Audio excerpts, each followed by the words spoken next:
Now that I've tested Naruto with Celestial, I did notice a few things.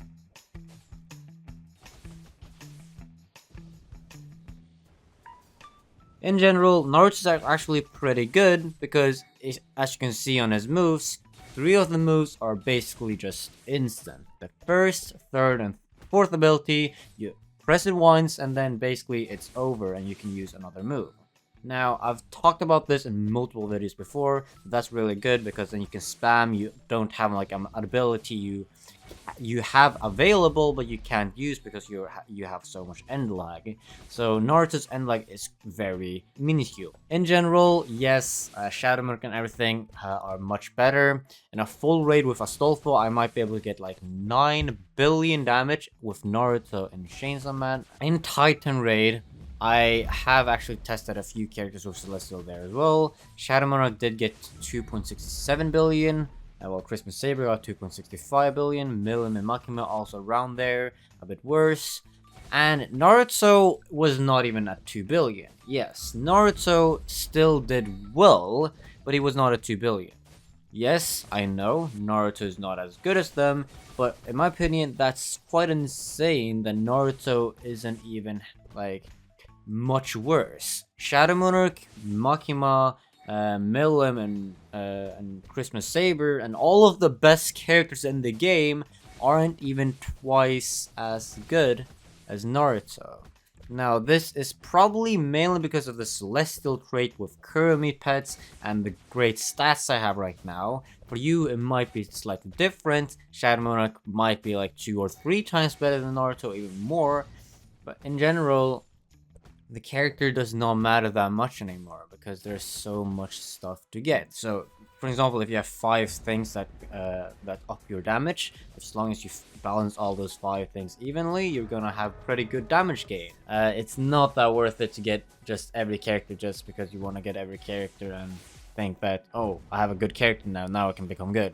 It's good to balance everything out, get 1 good character, then get your 3 good cards, get a good accessory, get a decent pet, get an okay trait like a legendary. Then after you've gotten decent of everything, then you can move on with more characters, and then you can move on with getting subsets on cards. Then you can move on with getting more subsets on accessories and getting the best pets.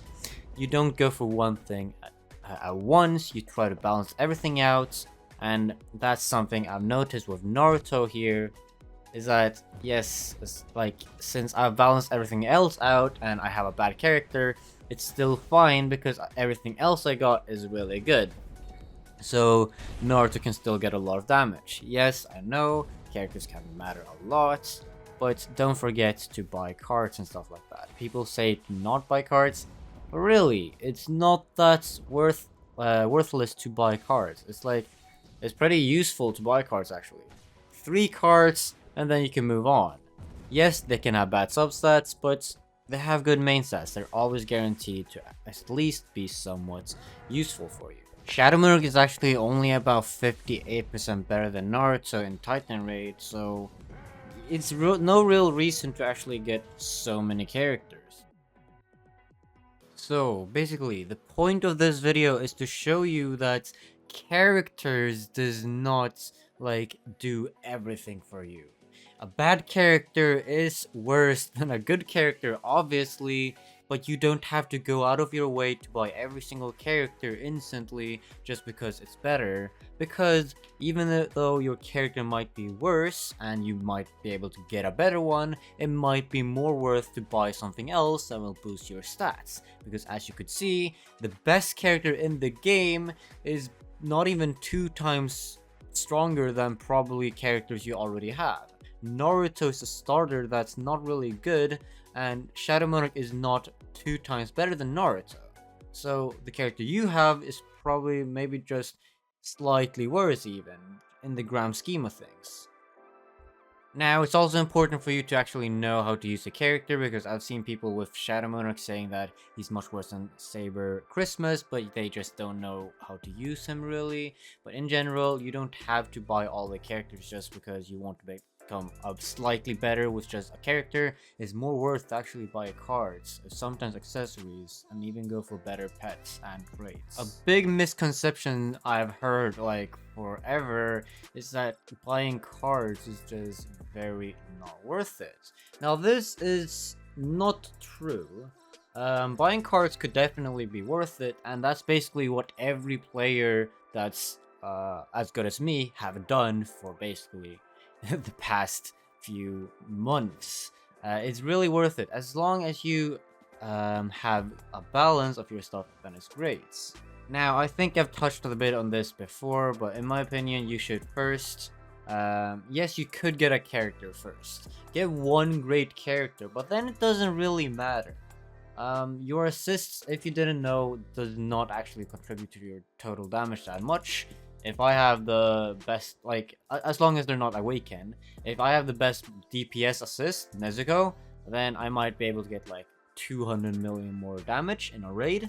Yes, that sounds like a lot, but really, I get like 12 billion damage in a raid, so it's not that much. It's just a few percentages that it actually increases. So getting a character as an assist just because to get an assist, especially if it's like 3,600 raid tokens, is not that worth it because it just doesn't give you like a big damage boost. Especially since, yes, a worse assist might give you 100 million more damage. So really, Nezuko will not contribute a lot. Like, a better assist will only deal ever so slightly more damage, while a better card, even if it has bad substats, as long as you have 3 legendary cards, a mythical card can be the change that you need to get more damage. So I would personally say to get one character, one really good character that's good for like all game modes, and then get 3 mythical cards. Now, if you did not know, even if the cards are bad, any mythical card is like going to be very good because of the main stat. As you can see here, all these cards have like the same mythical main stats as long as you have like a level 121 mythical cards.